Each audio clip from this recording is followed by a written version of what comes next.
사정은 제가 쬐게 알아요. 어떻게 그리 잘하십니까? 왜냐면 마이크 사용 안 되셔요? 됐는데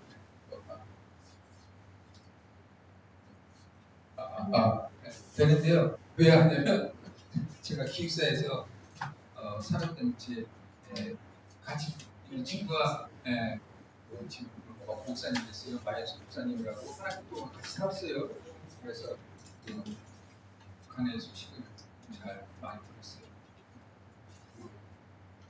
여동생 탈출을 해서 성공해달라고 기도 많이 했는데 탈출하다가 잡혀놓고 끌려가고 무슨 식사해갖고 뭐 나왔어요? 그래서 나중에 그 얘기를 듣고 그래서 북한의 실상을 조금 알게 됐어요. 그다음 또 제 제자 중에서 가까이 같이 있어요. 황미 전사라고 2년 동안 제가 그렇게 했는데 전사님 중에서 그 북한 소식도 잘 들었어요. 또 우리 제 동기 중에서 또 북한에 장교 출신이 있었습니다. 지금 목사한테 받았습니다. 굉장히 좋으신 분인데 그분한테도 신대원 다닐 때 북한 소식에 대해서 좀 들을 수 있었습니다. 그렇고 제가 이제 러시아 연예인이 한국에 갔을 때 거기 그분은 북한 사역을 위해서 중국에서 10년 나라다가 쫓겨나갔고 다시 북한 선교를 준비하기 위해서 러시아 연해주에서 선교사 하시고 그런 식으로 러시아 연해주 고려인들하고 러시아 사람들 위해서 하고 있는데 좀 선교 지원하고 가운데서 북한 소식을 이렇게 많이 들을 수가 있었습니다. 실성가요. 물론 그러더라도 저는 그냥 들은 거고 와서 이렇게 실질적으로 우리는 생각해 보니까 또 어려운 것도 많죠. 많죠. 네. 근데 삶은 다 힘들어요. 다 힘들고요. 제가 이제 여기 있다가 그러니까 문화적 충격이라는 게 있잖아요. 그 문화적 충격이 있는데 뒤에 사람마다 다 다른데 빨리빨리 극복하는 사람도 있고 시간이 걸리는 사람도 있는데 근데 한번 충격 받아갖고 견뎌내면 그 다음부터 굉장히 빨라져요. 제가 이제 문화적 충격을 굉장히 받은 거는 제가 대학교 올라왔을 때 문화적 충격을 받았어요. 제 지방 충청도 청주에서 고등학교까지 나오다가 대학을 서울로 올라왔는데 세상이 달라요. 대한민국 내에서도 세상이 달라요. 진짜로. 그 고등학교 때는 저희는 교복 세대라고 지금 애들이 교복이라고 하면은 다 이게 제복을 입는 거예요. 제복을 입고 다녔는데 그런 시대에 도시락을 저희가 싸갖고 학교 가서 이제 밥을 먹으면 고등학교 때는 그렇게 지냈어요. 그러니까는 이 도시락을 다 싸워서 점심 식사를 같이 하게 되면 잘 사는 애나 못 사는 애나 똑같아져요. 왜 그러냐면은 잘 사는 애들은 그래도 이제 그때 당시 잘 사는 애들은 반찬을 뭐 사오냐면은 소세지에 달걀 묻혀갖고 갖고 오고 김 같은 거 갖고 와요. 그런데 이제 점심 식사를 하게 되면 펼쳐놓게 되면은 친구들이 그거 맛있잖아요. 그렇게 그거 하나씩 다 가져가면은 제일 부자애가 제일 귀지가 돼요. 왜냐면 걔는 먹을 게 없어요 이제. 왜냐면 반찬을 친구들이 다 가져가는데 그걸 다 가져가라 말하고 할 수도 없고. 그래서 걔는 나중에 집 반찬이 없으니까 걔는 이제는 걔는 동양으로 돌아다니는 걔가 이제 그렇게 지내다가 딱 서울 갔는데 벌써 이제 먹는 게 제가 이제 사기딱 갔는데 저희 대학이 벌써 먹는 거에 차별을 두더라고요. 평민 백성들은 식당이 있고 조금 더 이제는 잘 사는 애들 그 당시 음악하거나 뭐 의대 다는 애들 걔들은 그 위에 식당이 있는데 가격대가 2배 이상. 그래서 그때 제일 먼저 배웠던 그 사회학적 용어였어요. 부르지아하고 프롤레타리아즘을 그때 알았어요. 부르주아하고 프롤레타리아. 그러니까는 프롤레타리아는 프로레타리아. 밑에서 식당 먹고 예, 부르주아는 위에서 먹고. 근데 그게 아주 굉장히 힘들더라고요. 그런 그 사회적 현상. 그다음에 문화가 다르니까. 하는 지방마다 음. 별로 차이 없어요. 그러니까 한국 사회에서도 이렇게 그런 차이가 있어서 그 적응하기 굉장히 힘들었어요. 좀 힘들다가 그런 경험하다가 이제 나중에 커서 또 이렇게 독일 가니까는 그 다음에는 한 번에 문화적 충격이 있었으니까 전혀 이제 다른 나라 가더라도 그 문화적 충격을 갖다가 좀 완화할 수 있었어요. 그 지내기가 조금 힘들 거예요. 그런데 시간이 지났어요. 근데 사람 모두가 다 자기 짐 있는 거 아세요? 다 짐이 있어요. 여러분들은 네. 또 여러분들이 짐이 있고 저는 여기 살아가니까 교수 있으니까 짐이 없을 것 같아요? 다 짐이 있어요. 누구나 다 자기 인생에 짐이 있다. 그러니까는 시작할 수 있는 거 어디 끝까지 가죠. 거기는 하나님 나라는 거기는 없다. 하나님 나라는 누가 상급을 받냐면 끝까지 간 사람이 상급 받는 거예요. 빨리 가라는 게 아니라는 거예요. 자꾸 끝까지 가는 사람이 저기 상급을 받지 빨리 가는 사람이 상급 받는 거 아니에요? 끝까지 가야 돼요. 다 초대받았는데 나중에 가보면은 결승점에는 몇 사람 없어. 기다려도 오는 사람이 무슨 순간에 다 빠져나오더라고요.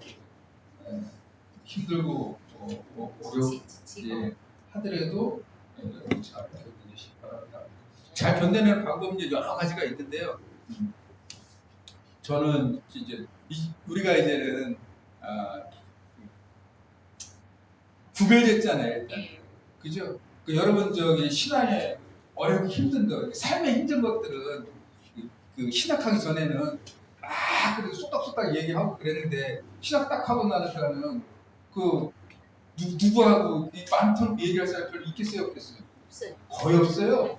왜냐면은 벌써 이제 내 신학한다고 딱 했는데 나 신앙적 고민 같은 그 평신도라고 생각하면 뭐 얘기하게 되면은 그 다음에 존중을 안 해줘요. 아이고 그래서 여러분들 그 고민 있어도 끙끙 앓고 있는 거 아시죠? 끙끙 앓아. 그래서 그러니까 혼자서 하거나 아니면 동료들한테 그래서 그럴 때 이제 사실 많이 부여잡고 기도도 많이 하죠. 기도도 많이 하고 그 다음에 그런 가운데 아직은 저기지만은 사람이 힘들고 어려운 것을 빨리 해소할 수 있는 거는 이 두 가지인데 하나는 기도를 빡세게 하는 거야. 목사님처럼 이것도 그냥 대충 쏙닥쏙닥 하는 게 아니라 이렇게 박수 치고 아니면 뭐 바닥 두드리고 뭐 노래 부르고 뭐 이렇게 많이 쇼를 해야 돼요. 그래야지 속에 있는 것이 또 풀려나가고 그 다름 아니면 두 번째 같은 경우는 각자 좋아하는 거는 운동 하나가 있어야 돼요.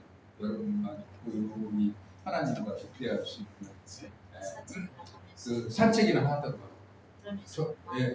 저는 달리기를 많이 해요. 달리기를 많이 하면서 그 노래도 옛날에는 이제 몰랐는데 달리기로 하다가 요즘은 조금 저는 또 방법을 알아갖고 핸드폰이 있잖아요. 핸드폰이 제가 좋아하는 찬송가 8곡 이렇게 다 모아놓고 그거 들으면서 이렇게 달리기를 하고 있습니다. 그렇게 되니까 운동하면서도 땀이 나서 좋고 또 하나님 바라보며 좋고 그렇게 지내고 있습니다. 제가 소리를 말씀드리는 거 이거 뭐 말하자면 같은 동포인데 타국살이죠. 타국살이에요. 먼저 자리 잡아 조금 늦어 자리 잡아는 차이 때문에. 타국 생활은 그냥 배가 고픈 거 아시죠? 그냥 허기져요. 그 마음에 그런 게 있습니다. 독일에서 제가 8년 있으면서 제일 느낀 것이 그거예요. 타국, 그러니까 남은 나라에 있으니까는 타국 생활이 맛있는 거 먹어도 뭐 고기도 먹고 뭐 스파게티 뭐 맛있는 거 먹어도 늘 배가 고파요. 그게 있어요. 막 여러분들의 마음을 보였는데 북한 땅이 마음의 고향이 아니라 여러분 땅이 아니라 하나님 나라가 여러분 마음의 고향이 돼가지고 그걸 잘 지키시기 바랍니다. 들으신 거 뜻에 여러분들이 힘써 나가셔서 잘 해주시기 바랍니다. 뭐 저보다 연배가 더 있기 때문에 뭐 제가 비슷한 것 같아요. 비슷한 것 같은데 어디입니다, 목사님? 제가 어려운 그냥 잘 이겨내시고 승리하시기 바랍니다. 멸류관은 아무나 못 받는 거예요. 끝까지 가는데 성경 번역이 굉장히 잘 되어 있어요. 멸류관은 누구만 쓰는지 알아요? 네? 끝까지 버티고 견디는 자. 옛날 조선시대에는 딱 한 사람만 썼어요. 왕만 쓰니까. 지금 우리나라 번역이 너무 잘 되어 있는데 사실 헬라 세계에서는 우승한 자에게 이 화관을 주잖아요. 화관을 주는데 화관을 보면 멸관을 번역했는데 저는 생각해보면 번역을 너무 잘했다. 단 한 사람만 그 나라에서 한 사람만 쓰는 건데 우리가 천국 가게 되면 주님께서 저희들을 그렇게 해서 주시면 됩니다. 그다음에 저희 이제 야구보사 하는데 여러분들은 교회 가면은 여러분에게 성경 선생으로 여러분들이 부르심을 받아요. 여러분 성경 교사를 하는 거예요.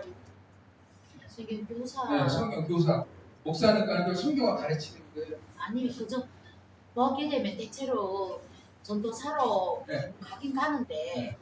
뭐 따로 담임 목사님들 부서 담임 목사님들도 따로 정해져 있어서 그저 심부름만 시키는 거. 그래? 누구 왜 안 오나 알아봐라 몇 명 오나. 원래 그렇게 하는 거예요 처음부터. 처음부터 그걸 네. 하면서 다 이제 도제인데요. 여러분들이 이제 신학교 학부 졸업하고 할머니들 딱 네. 북한으로 말하면 딱 이미 반장 같은 게 느낌이 3년 한 다음에 2년 실습하고 목사 안수 받게 되면은 다 저기인데 여하튼 그 유치부 몇 명 왔냐 저도 그 맨날 아주 습관돼 갖고 사람 숫자 세는 거 저도 교육에 예 그것을 세는데 여하튼 그걸 세더라도 주일학교 애들에도 성경을 가르쳐야 돼요. 그러니까 여러분들은 교회에 파손되면 딴 게 아니라 성경 교사로 간다고 하는 사실을 기억이 성경 교사 이거고 요거를 가르치는 사람으로 여러분들이 교회에 파손되는 거예요. 그 중에 하나가 머리 숫자 세는 것도 있고 뭐 행정하는 것도 있고 뭐 등등등등 다 있는데 가장 중요한 거는 성경을 가르치는 거예요. 그러니까 설교는 다른 게 아니라 성경을 잘 풀어서 잘 전달해 주는 거예요. 근데 이게 짧게 두꺼워요. 왜 두꺼워요? 네. 이게 이제 얇으면 좋은데 이게 짧게 두껍죠? 이게 다 알 수 있게. 네. 근데 이제 탈북민들 중에서 그 얘기 들어보면 중국에서 거쳐왔던 그런 얘기 보면은 진짜 성경 빡세게 읽더라고요. 진짜 외우고 뭐 읽고 암송하고 제가 보니까는 저보다 더 놀랄 정도로 해요. 네. 혹시 여기 이제 그런 분들이 있으면 안 되는데 어디가 지가 아버지 있어요 목사님. 저도 성경을 더 많이 읽고 6개월씩 훈련 받고 와요. 네, 거기서 그렇게 저기 하는데 그런 분들은 조금 이제 성경이 이제 그래도 많이 읽었으니까 수월할 거예요, 그죠? 네. 자 그런데 제가 이제 그렇게 생각 무슨 얘기고 이게 성경 이렇게 누가 만들었어요? 이렇게 두껍게.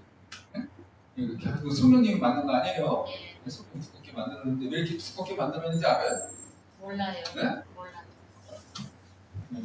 성경을 이렇게 두껍게 만든 거는 하나님께서 여러분들 묵자고 얘기예요. 진단으로 괜찮아요 목사님. 잘 여러분 가르쳐서 밥 벌어먹고 살으라고 두껍게 만들어놨어요. 그 얇으면은 누가 못 가르치겠어요. 그만하고 왜? 그러니까는 여러분들이 이 지금 추운데 와서 이렇게 성경도 배우고 하는 이유가 뭐예요? 얇으면은 그거 누가 못 하겠어요. 두꺼우니까 이거야 이렇게 봐요. 저렇게 봐야 되고 보면 또 금방 까먹지 이런 나이 돼갖고 맞아요. 네. 여러분 이렇게 까먹고 저렇게 까먹고 그래갖고 하나님께서 우리를 위해서 우리를 위해서 이렇게 두껍게 만들어 놓은 거예요. 근데 사실은 성경을 이렇게 두꺼운 걸 쉽게 잘 이해한다는 것들은 쉬운 작업은 아니다. 세월이 사실 걸리는데 저도 신학교 가니까는 신학교로는 구약교로는 배우는데 뭐 예언서 가르치고 복음서 가르치는데 정작 성경을 가르쳐 주지 맞습니다. 않아요. 그래갖고 제가 그렇게 다니고 또 제가 선생님이 돼갖고 학생들을 가르쳐 보니까는 제가 옛날에 했던 거하고 똑같은 것을 되풀이하더라고요. 그러니까 정작 성경은 모르는데 신학교로는 알아요. 그래서 이게 굉장히 언밸런스하다. 왜 그런가 가만히 생각해 보니까는 제가 이때 성경이 두꺼워서 읽기가 시간이 굉장히 많이 걸려요. 굉장히 많이 걸려갖고 제가 사실은 그래서 이제 신학생들을 위해서 제가 오랫동안 작년에 해갖고 에바드 유전 성경이라는 걸 제가 썼어요. 써갖고 이거는 창세기부터 계시록까지 다 요약해놓은 거예요. 뭐 여기도 보니까 조책도 뭐 쭉쭉 폼되는데 저는 1189장을 다 요약해갖고 했는데 두 권 갖고 왔는데 한 권은 목사님들이 한 권은 일단 가위바위보에서 진 사람 이렇게 가져가면 돼요. 선물로 갖고 왔어요. 성경이 그만큼 사실은 우리가 이해하기가 쉽지는 않다.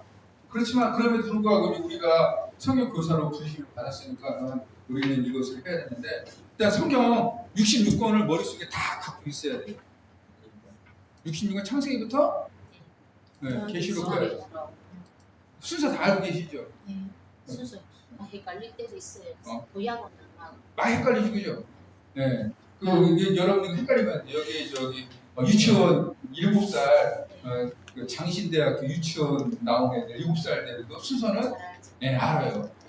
그런데 우리는 성경 교사로 가는데도 순서가 뭐 이게 어디가 있는지 모르고 그럴 수가 있는데 사실은 그래서 제일 쉬운 게 성경 목록가라는 게 있어요.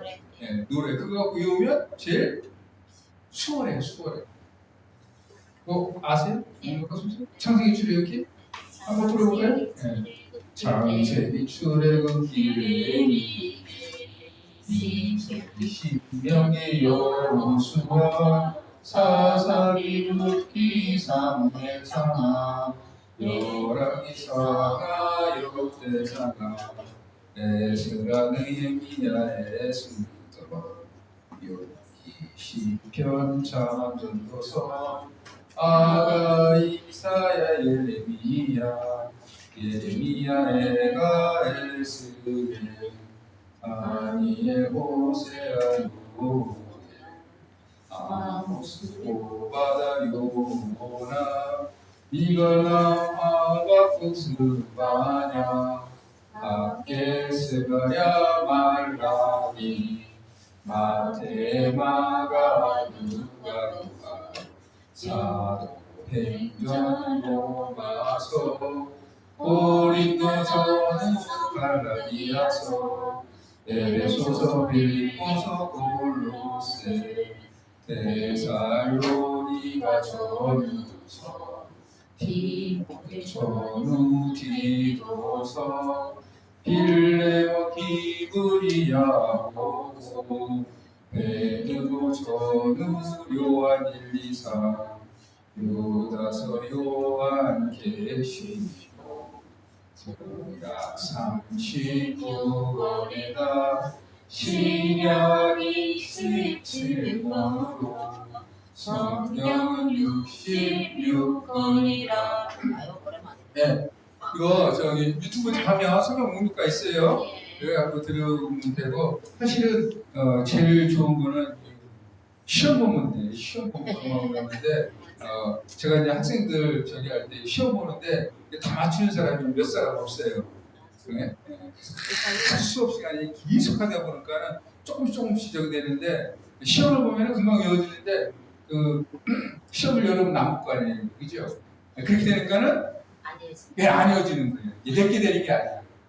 예, 그 머리에 강한 자극을 줘야 되는데 이거는 뭐 불러도 말고 못 불러도 그러니까는 그냥 한 번 듣고 그냥 훅 날아가 버리는 거예요. 근데 여러분들은 성경 교사로 편성되기 때문에 그냥 순서 60권 정도는 알아야 되고 그 다음에 더 이제 성경 전체 윤곽을 다 알아야지 뭐가 돼야 될 거 아니에요, 그죠?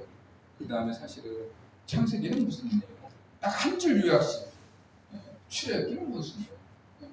그 다음에 66권 순서를 알고 한 줄씩 다 요약돼서 머릿속에 성경 66권 전체를 갖고 있어야 돼요, 여러분. 그래야지 이제 그 다음부터 내가 성경 어디 읽었더라도 그렇지 여기는 뭐에 대한 얘기지. 그렇게 파악할 수 있습니다. 그 다음에 이제 뭐 성경을 갖다가 그렇게 66권을 안다 하더라도 또 이제 성경 말씀을 잘 이해하기 위해서는 성경에 흐르는 역사도 알아야 되거든요. 역사도 알아야 되는데 그러더라고요. 이런 바람에 이제 많이 사람들이 이제 당혹해요. 야,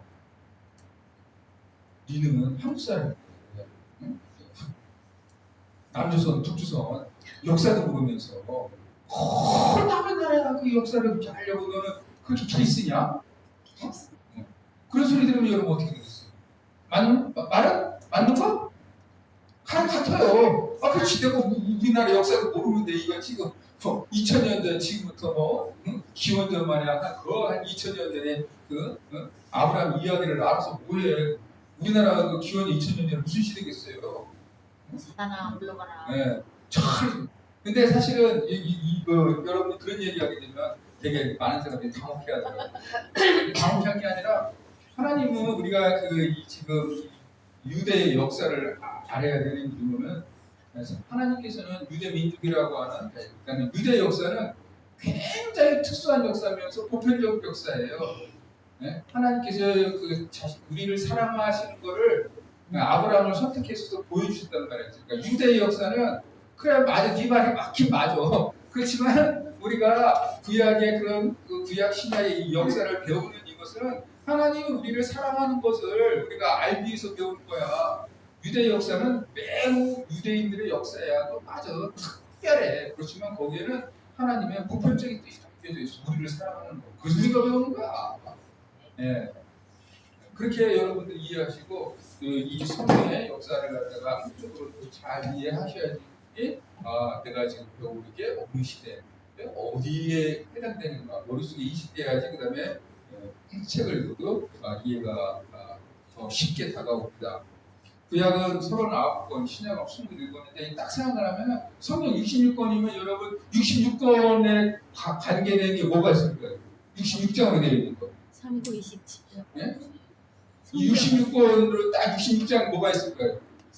이사야. 이게 성경이 무슨 게 딱인데 이사야하고 너무너무 밀접해요.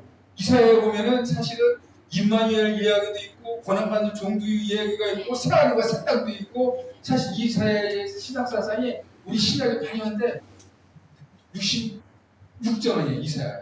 근데 또 이거 배웠어요. 여러분 배울 때 이사야 배울 때 1장부터 39장은 제1 이사야. 그 다음 40장부터 60장까지는 제2 이사야. 그거 배웠어요? 안 배웠어요?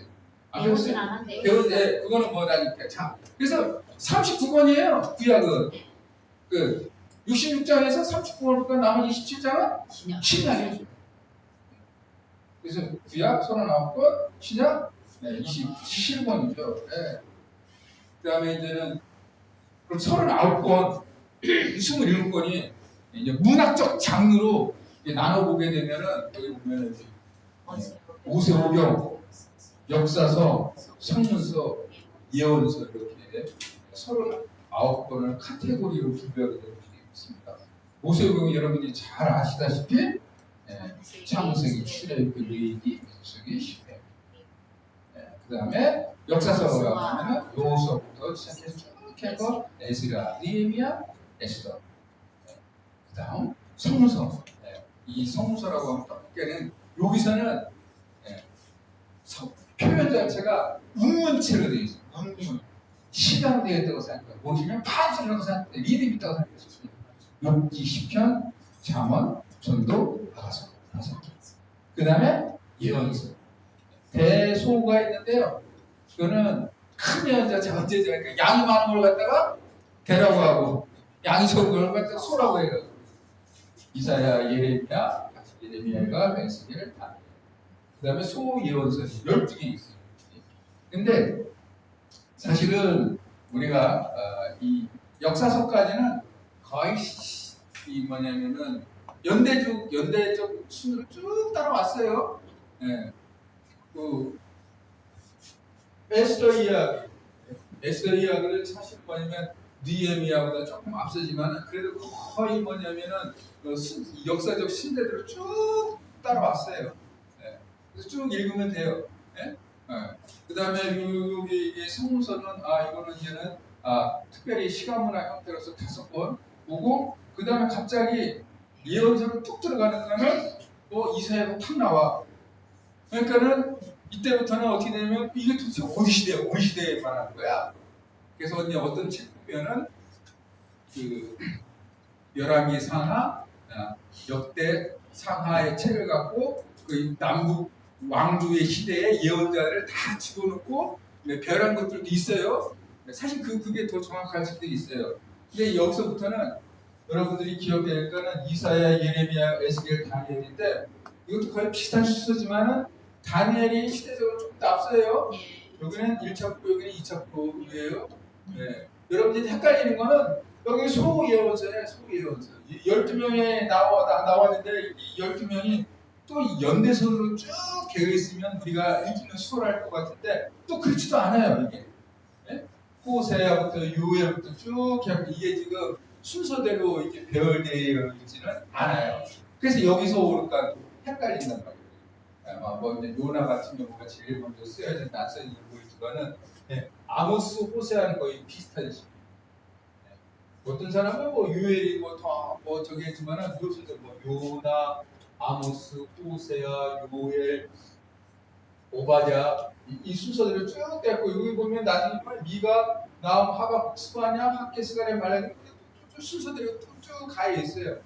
근데 소예언서 읽을 때 여러분들이 이 사람은 예언자는 어떤 시대에 활동했던 사람이야. 그걸 알아야지 여러분들이 이 소예언자들의 이야기가 수월하다. 그러니까 여러분들이 연대띠를 하나 갖고 있어야 돼. 머리에 연대띠를 갖고 있고 이사야는 어느 시대에 활동한 사람이지? 딱 따져보면은 이 예레미야가 580년 멸망하기 전이니까는 이 사람은 조금 더 앞선 시대죠. 그러면은 BC 한 600년 좀 뒤에겠다. 이런 나름대로의 머릿속에 이 시간 개념, 시간들을 갖고 있어야 돼요. 그래서 유대 역사도 여러분들이 잘 배워야 돼요. 하나님께서는 왜냐하면 우리에게 말씀하실 때 허공의 말씀 안 하시지 않고 구체적인 역사적 상황 속에서 자신의 뜻을 드러내셨기 때문에 그래서 여러분들이 이 시간들을 쭉 갖고 계시기 바랍니다. 특별히 모르면요,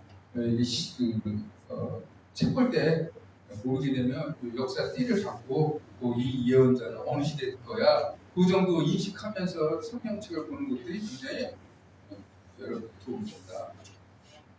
구약 39권은 문학적 장르로 4파트 아까 했지만은 오경, 역사서, 성문서, 예언서. 그다음에 신약 성경도 마찬가지로 대수 27권을 복음서, 역사서, 서신서, 묵시서로 이렇게 분류할 수가 있습니다. 복음서는 우리가 잘 아는 마태마가, 누가, 요한. 역사서는 신약하고 서신서, 바울 서신, 로마서부터 쭉 빌레몬서. 그다음에 공동서신에서 이거 서신서에 보면 히브리서부터 유다서. 그다음에 묵시서 있는데 이제 제가 이게 쭉 하려고 우리가 이제는 야고보서를 갖다가 그래서 우리가 야고보서를 배운다 어디쯤 돼 있냐 해서 제가 이제 쭉 하는데요. 신약은 사실은 27권인데 복음서하고 마태마가, 누가, 요한하고 사도행전을 빼게 되면 몇 권? 22권이에요. 22권이 다 어떤 형태로 되어 있냐면 편지 형태로 있어요. 예. 27권인데 요한계시록도 굉장히 길지만 7교회 보내는 사도간의 편지예요, 편지. 근데 그러면 신약성경을 갖다가 사실 보면은 이 5권을 제외하고 다 편지 형식인데 이거 누가 그렇게 역할을 했냐? 사실 바울의 영향이 굉장히 컸습니다. 예. 바울이 48년경 아니면 52년, 뭐 지금은 이제 갈라디아서냐 아니면 데살로니가 전서냐 왔다리 갔다 하는데 48년경에도 그 갈라디아서 썼다고 하는데 최근에 주장이가 막 연대가 앞당겨요. 48년경, 49년경에 갈라디아서를 썼습니다. 예. 종전에는 52년경에 데살로니가 전서를 썼습니다. 여하튼 바울이 제일 처음에 편지를 써서 교회에 편지를 보내는 거예요. 그러면 자 이거 생각해. 편지를 보내게 되면 어떻게 되겠어요? 다 받았어. 데살로니가 편지를 받았어. 로마 교회도 편지를 받았어. 읽고 또 이거 배신해요.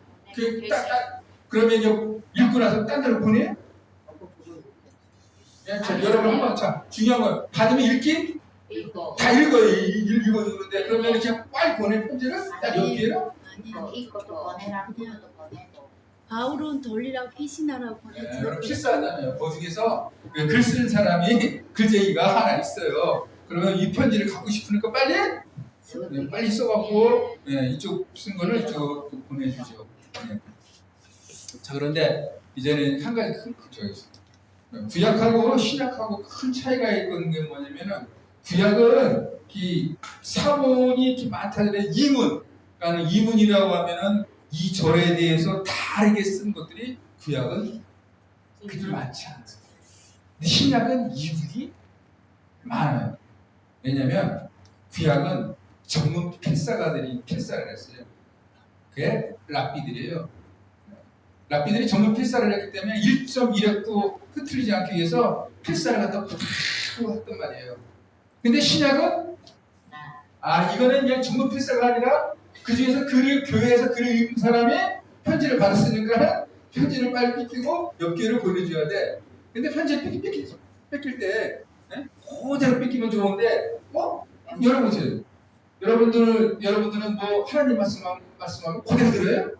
여러분들은 잘 생각도 그 생각이 하나님 이거 틀렸습니다. 그래갖고 어떤 분은 지 생각을 집어넣어. 그러니까 신약은 이래서 이문이 많은 거예요. 이문이. 그래서 신약은 여러분 더 공부하기 위해서는 이문이 많은 건데 그런 이제 차이가 있다. 한 가지 요령으로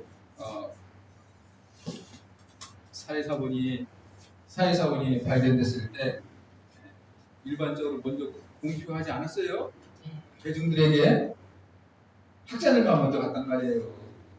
사회에서 1940년에 양피지간에 발견됐는데 사회사본인데 왜 그 사회사본 발견돼갖고 이건 알았어요. 학자들이 구약성경이라는 거. 근데 세상에 먼저 공표하지 않았어요. 왜 그랬냐면은 이거 성경인데 이게 이제 200년 전의 성경인데 이 하나님 말씀 아니에요. 근데 이게 오늘날 우리가 성경하고 차이가 있으면 어떻게 돼? 그럼 세상이 뒤집어지겠어요? 안 뒤집어지겠어요? 뒤집어지죠. 우리가 사고하고 있는 성경은 이제 BC 9세기 사본을 레닌그라드 사본을 갖다 기본적으로 해갖고 지금 구약 성경이라 하나님 말씀이라고 믿고 있는데 이거 BC 2000년 전 예수님보다 더 비슷한 세대에 성경이 발견됐는데 이거 어떻게 될까? 그래서 구약 학자들이 먼저 이렇게 갔어요. 그런데 다행히 구약은 이문이 아까 별거 없어갖고 비슷하고 왜냐면 그 쿰난 사람들도 하나님 말씀을 갖다 그대로 필사하는 애들이거든요. 메시아가 광야에 온다고 해갖고 이사야 40장 3절에 근거해갖고 메시아가 광야에 온 데서 광야에서 메시아를 기다리기 위해서 성경을 필사했단 말이에요. 똑같이 이사야 40장 3절에 근거해서 광야에 나가서 활동한 사람이 세례 요한이었다고요. 그래서 여하튼 그 쿰난 문화에 발견되고 나서 학자들이 먼저 보고 세상이 이제 공표한 건데 하나님 말씀은 그리고 이제 여러분들 하나님 말씀은 사실은 우리말도 아다르고 고다르다고 차이가 있어요. 무슨 것 같아도 하나님이 어떻게 말씀하시느냐에 따라서 의미 차이는 굉장히 달라질 수가 있어요. 단어 하나를 어떻게 해석하느냐에 따라서 종교개혁하면서 종교개혁을 하면서 교황의 캐톨릭의 그러니까 지금 말하는 부교라고 하시는 거예요. 가장 그 권위에 도전할 수 있었던 것은 성경이죠. 네. 성경에서 이렇게 말했다라고 하는 게 굉장히 중요한 건데 캐톨릭은 마리아를 갖다가 굉장히 저는 숭배하잖아요. 얼마 전에 신이 아니라고 했지만 마리아를 굉장히 숭배하는데 그것은 누가복음에 근거해서 누가복음 하나를 갖다가 수동태인데 능동태로 해석한 거예요. 마리아는 하나님의 보호를 받는 자였는데 그 전에 캐톨릭은 마리아는 복을 주는 자로 능동으로 해석했는데 성경에서는 마리아는 하나님의 복을 받는 자다 해갖고 그러니까 어떻게 돼요?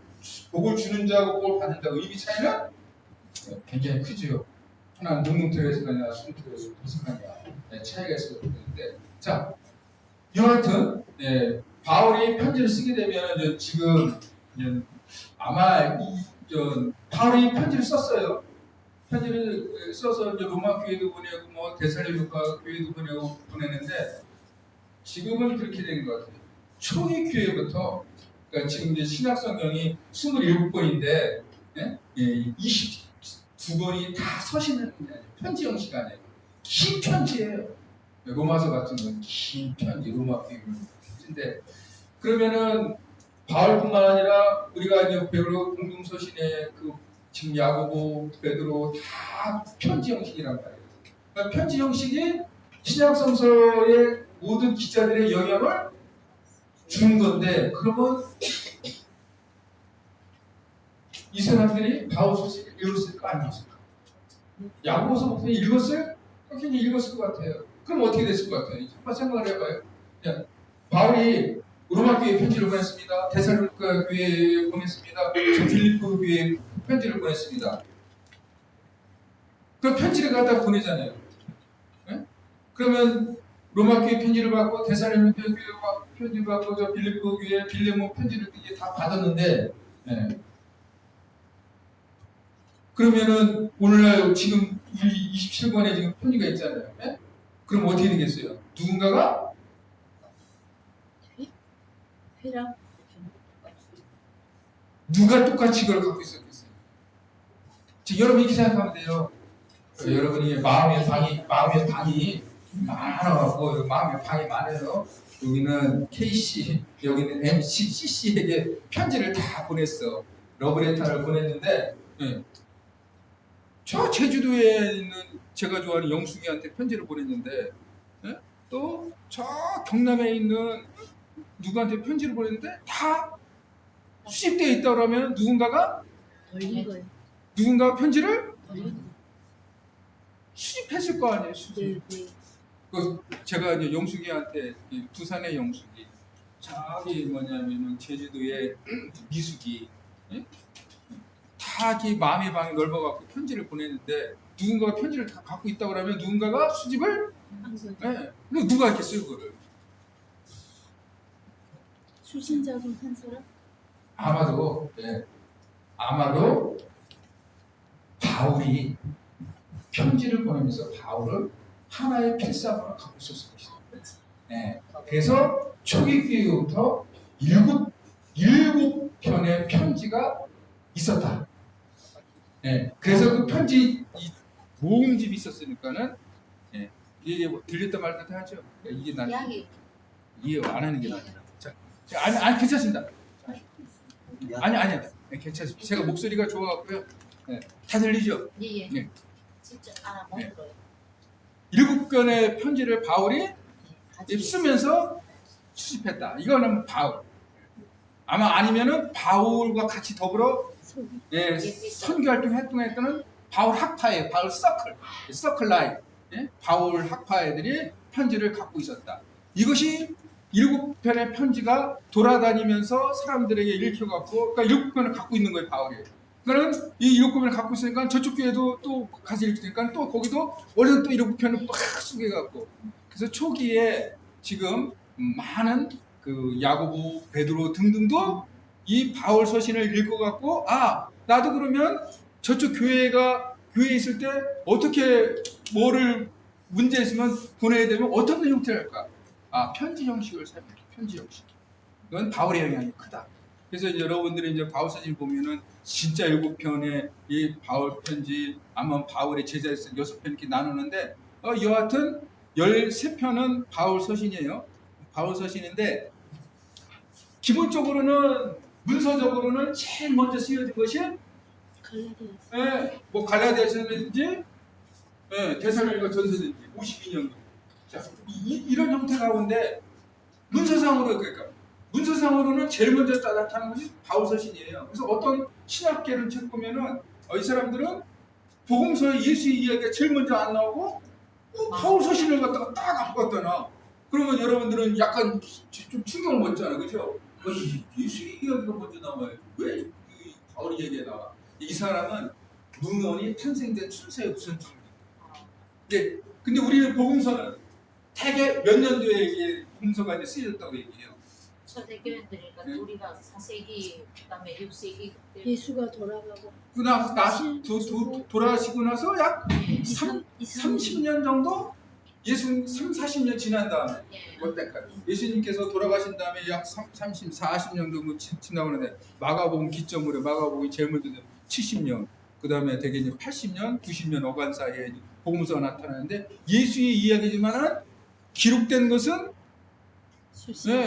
빨라야 70년, 70년. 조금 더 빨리 요새는 뭐 65년까지 뭐 앞당기기도 하는데, 그런데 그 보면 예수의 이야기가 기록 순서대로 가면 늦게 되어 있고, 바울 서신은 앞서 되어 있고, 그런 책들은 출판 연대에 따라 이제 그렇게 전개해 나가는 거예요. 그럼 예수 이야기는 이제 무슨 것 좀 그런 거 있어요. 오늘날 우리가 이제 생각하는 거와 조금 달리 이제 2000년 전 세계를 봐야 되는데 문서가 된 그 문서 형태도 굉장히 중요하지만은 고대 사람들은 또 많은 사람들은 글을 모르는 사람들은 어떻게 되겠어요? 들려주는 이야기를 거의 그대로 암기하는 사람들. 되게 이제 지금 우리는 지금 핸드폰 세대라 암기력이 뚝 떨어졌어요. 조금 쓰면 우리 이 치매 온다고 그래. 빨리 치매 온다고 그래. 현대 왜냐면 옛날에는 웬만한 것들은 전화번호도 뭐 머리에 100개 정도는 다 갖고 있는데 지금은 거의 없어요. 2개. 어떤 경우 전화 갖고 가다 이제 내 핸드폰 번호도 몰라. 내 핸드폰 번호도 뭐지? 특히 그 하나는 더 이제 알아야 되는데 제 아내 핸드폰 가끔 제 아내 핸드폰 번호도 몰라요. 죽음이죠. 아내 핸드폰 번호도 모르면 이거예요. 그러니까는 그만큼 옛날에는 다 머릿속에 기억했는데 지금은 핸드폰이 다 해주니까 특별히 기억하지 않으려고 해서 그런데 고대 세계에서는 글을 모르는 사람들은 그렇다고 글을 모르는 사람들은 뭐 그 전하지 못할까? 그렇지 않아요. 들은 이야기를 굉장히 그것도 정확하게 그러니까 구전 문화에 굉장히 발달된 구전 문화. 한번 이제 생각을 해봐요. 자, 우리나라 여러분 우리나라 그 역사책 중에서 제일 먼저 쓰여진 것이 거의 비슷하게 삼국? 사기? 삼국 유사예요. 삼국사기 삼국 유사인데 그게 고려시대 때 쓰여졌단 말이에요. 그러면 삼국 유사의 저 위에 저 삼국사기에 나타난 저 위쪽의 이야기는 어떻게 알겠어요? 구전됐거나 아니면 물론 역사적인 파편 문제가 있었고 김무식이 이련이 그 자료를 갖고 하지만은 분명한 것은 구전된 이야기를 갖다가 김무식이나 이련이 듣고 역사서를 서술해 나갔다. 자, 그 점 기억해 두시고, 자 바울이 이 편지를 쓸 때 이렇게 썼습니다. 이제 13편을 편지 썼는데 한 가지 이제는 바울 서신을 공부하면서 그 어려운 점은 그거 있어요. 뭐가 어려웠냐면은 바울이 편지를 쓰면서 어디서 언제 썼다고만 딱 2가지만 그 편지에 남겨줬으면은 우리가 덜 어려웠을 텐데 그건 없어요. 그냥 로마 교회에 보내는 편지, 데살로니가 교회에 보내는 편지 이런 양식이란 말이에요. 자 그러면은 이렇게 쭉 그 순서가 이렇게 쭉 되어 있는데 로마서가 이제 제일 앞에 와 있고 저 빌레몬서가 제일 끝머리에 되어 있어요. 이제 고대부터 이렇게 편집돼서 온 건데 그러면 그런 거예요. 이 바울도 아까 이제 7편의 편지를 모았을 때 처음 나타난 순서대로 이렇게 했으면 좋았을 텐데 또 그것도 아니에요. 아니야. 그렇지만 여기는 가만히 보면 어떤 순서는 있어. 예. 어떤 그 배열된 순서가 있는데 왜 로마서가 뭐 처음에 왔을까 보면 어떤 사람은 그러더라고. 로마서가 너무 중요해서 로마서를 맨 먼저 갖다 놨다. 뭐 그렇게도 할 수가 있는데 뭐 바울서신 13편 중에서 로마서가 제일 중요하지는 않아요. 똑같이 중요해요. 근데 알아요? 예. 아니, 물론 로마서를 통해 갖고 그 교회사에 영향을 받은 사람, 그 어거스틴, 루터, 그 다음에 저 웨슬리가 로마서를 통해서 뭐 이 감화 감동을 받아서 중요하다고 하지만은 그렇다고 로마서가 뭐 절대적으로 중요하다 그렇진 않아요. 그러니까 여러분도 그렇게 생각하면 되잖아. 여러분 자녀 있을 거 아니에요.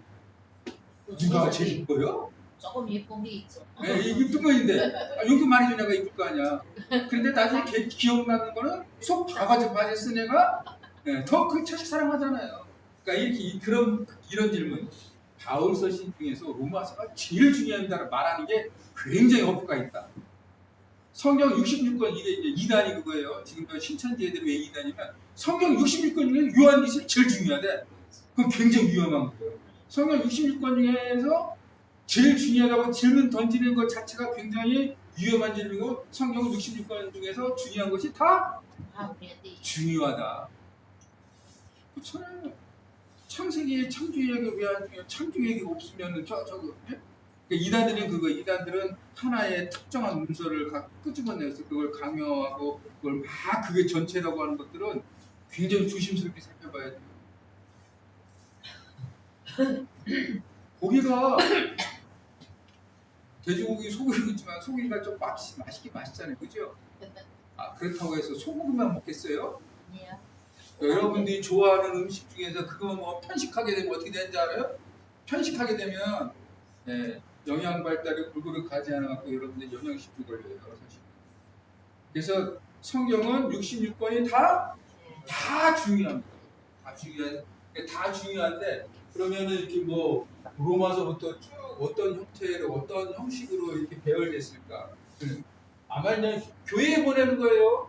로마 교회, 고린도 교회, 갈라디아 교회, 에베소 교회, 빌 교회, 골로새 교회, 데살로니가 교회에 먼저 보내고 그 다음에 디모데라고 하는 사람, 디도라고 하는 사람, 빌레몬에게 보내는 사람, 교회에 먼저 보내는 게 앞서와 있고 뒤에는 사람에게 보내는 편지가 뒤에 배열되어 있다. 자, 그런 가운데 이상하게 또 양이 많은 순서대예요. 16장이 고린도전서도 16장이 있고 고린도서 13장인데 두 개 합치면은 뭐 양이 많겠지만은 양이 그래도 거의 많은 것부터 순서대로. 디모데도 여기도 디모데 전서, 후서, 디모서, 빌레몬서 1장입니다. 이런 배열로 되어 있습니다. 자, 그 다음에 바울서신 13편. 사도행 앞서 요거는 사실은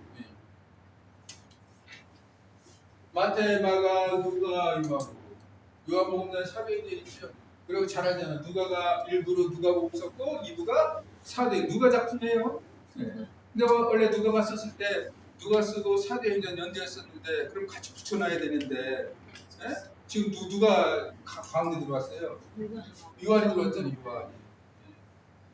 요한이 들어가고 우리가 지금 뭐냐면 누가복음 읽고 요한복음 읽고 사도행전이 이것을 따르는데 사실 누가복음 읽을 때는 같이 읽어야 돼요. 누가하고 사도행전 연속을 읽어야지 이해되는데 초기교회는 우리가 잘 아는 대로 마태, 예수의 제자 마태, 마가 이거 순서대로 사도 권위 순서. 마태는 우리가 잘 아는 대로 사도 마태예요. 마가는 베드로의 통역관이에요. 베드로의 통역관. 그러니까는 베드로가 썼다면은 베드로복음 여기가 있지만은 베드로 사도를 통해서 들었던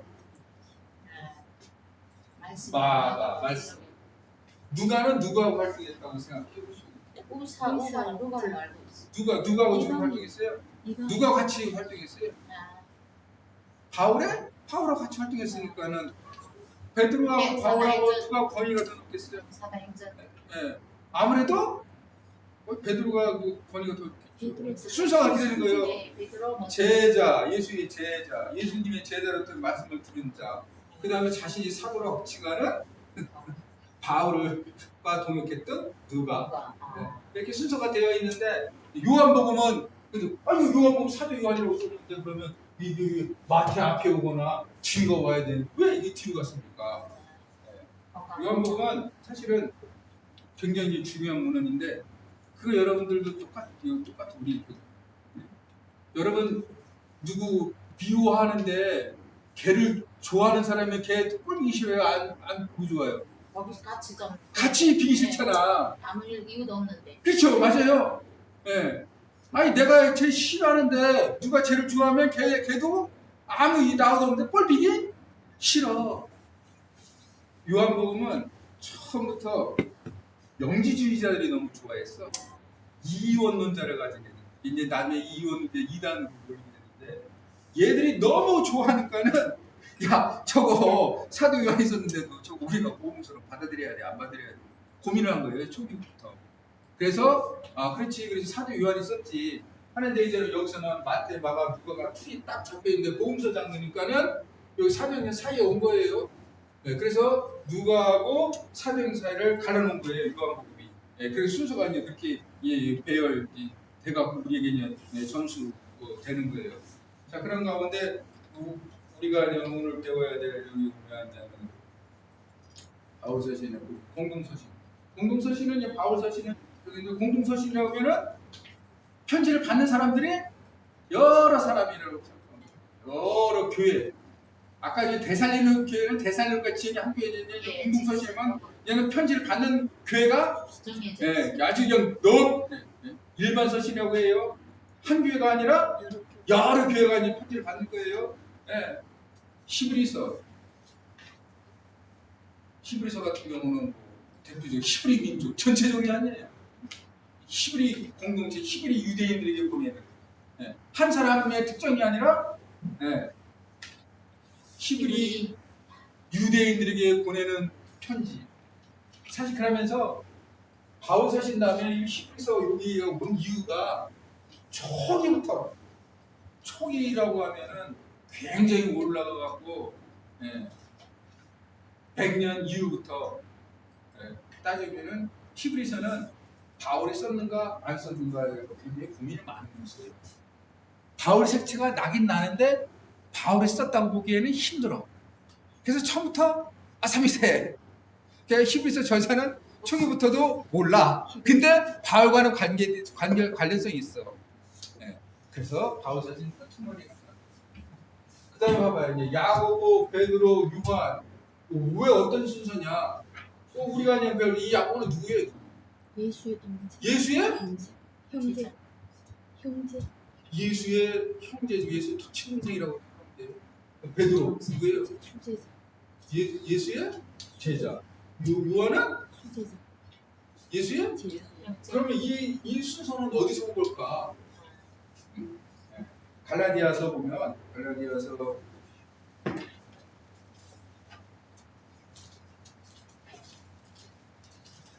갈라디아서 2장일 거예요. 2장.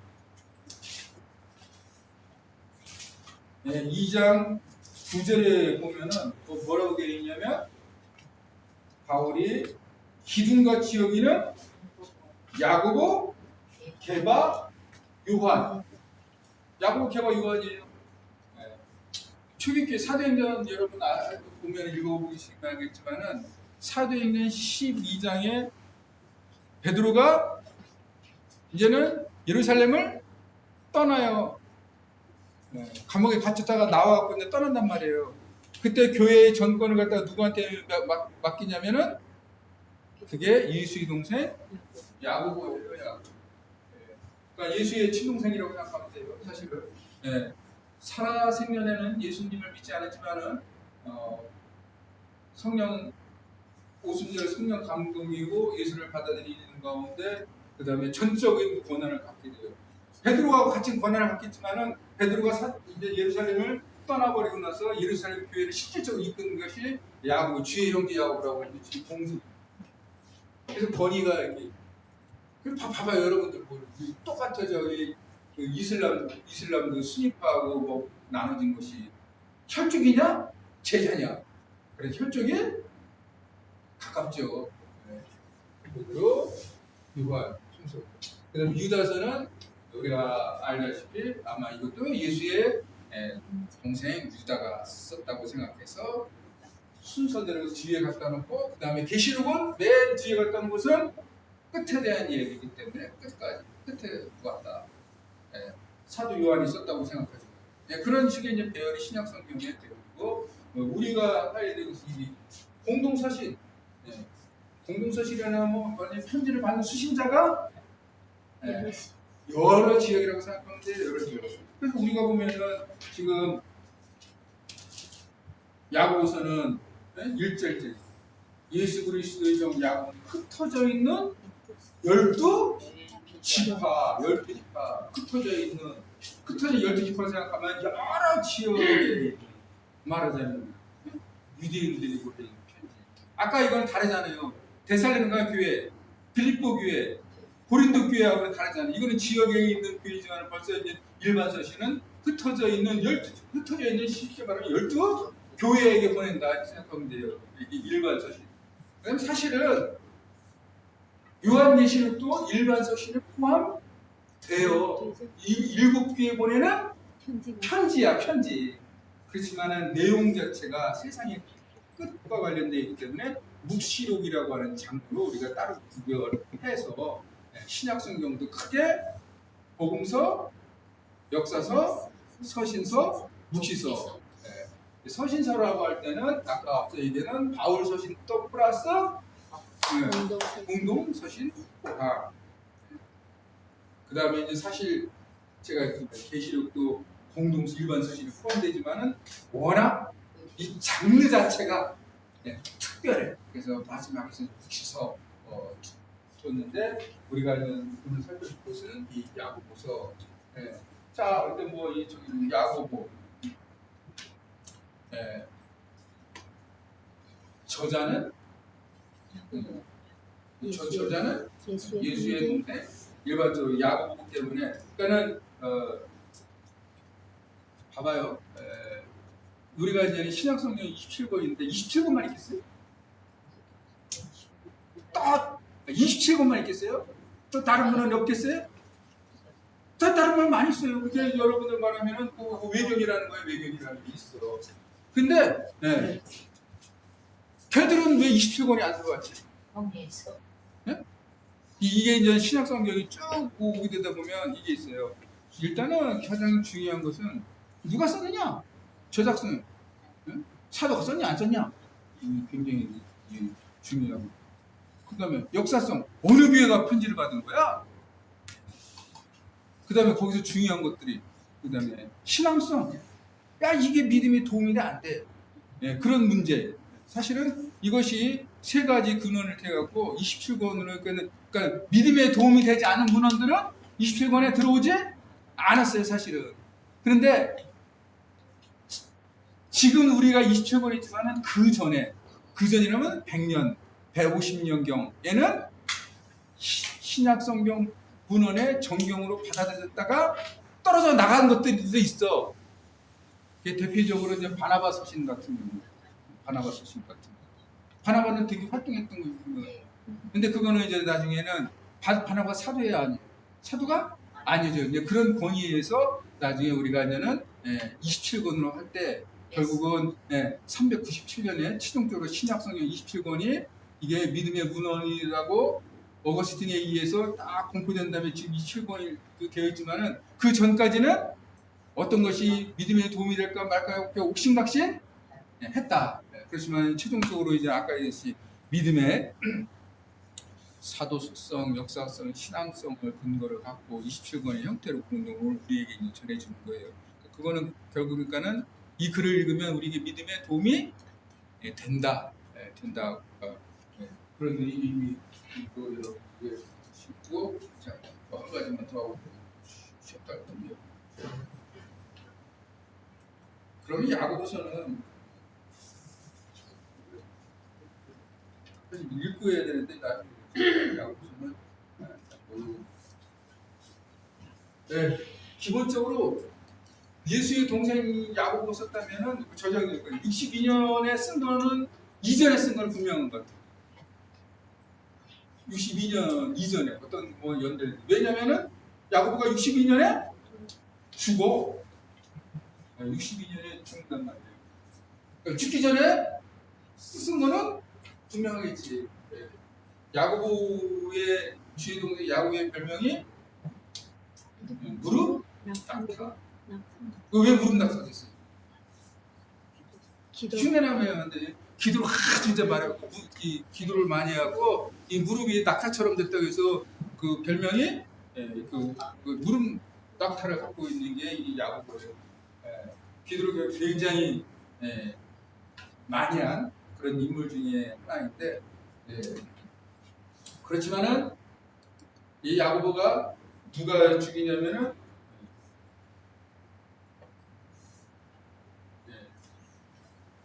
62년에 아나누스 2세의 대제사장 아나누스 2세가 이 주의 이제 야고보를 죽이는데 왜 죽이냐면은 총독 알비니스가 저 로마에서 오고 있는 사이에 지금 예루살렘에 총독이 꼈어요. 그 전 총독이 가고 알비니스 총독이 막 오는 사이에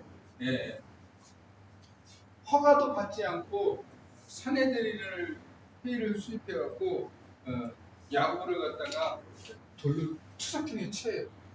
근데 아까 얘기했듯이 왜냐면은 기도를 어디서 많이 했겠어요, 야고보? 성경에서 많이 했고. 그러니까 기도를 많이 하는 사람들은 당시 누구겠어요? 어느 종파겠어요? 유대 그리스도. 바리새인. 착각을 한 거야. 알비누스는 여기 아나누스는 무슨 파예요? 대대사는 되게 어느 종파예요? 사두개. 사두개파. 사두개파 대제사장인데 저 바리새파하고 별 사이가 안 좋아. 저 바리새파 놈들은 어떻게 죽을 쫓아내는데 바리새파에 굉장히 뛰어난 뭐냐면 자기가 보기에는 바리새파 중에서 뭐 사람 있어. 기도를 많이 해. 저거 바리새파 저는 어차피 해서 바리새파의 인호로 생각을 해갖고 야고보를 갖다가 죽입니다. 그렇지만 야고보는 기독교인인데 기독교인이면서 기도를 많이 하고 나니까는 사두개파에서는 오해를 한 거예요. 아나누스 2세가. 그래서 이제 죽이는데 62년에 처형합니다. 그래서 이제 야고보서는 적어도 92년경에 우리가 쓰여졌다고 이제 생각할 수가 있어요. 자, 야고보서를 갖다가 쓰게 되는 62년경에 쓰였다고 생각하게 되면은 우리가 이제 다 알다시피 바울은 이게 야고보는 순수 유대인이겠죠. 순수 유대인. 그러면서 주로 어디서 활동했어요? 예루살렘에서.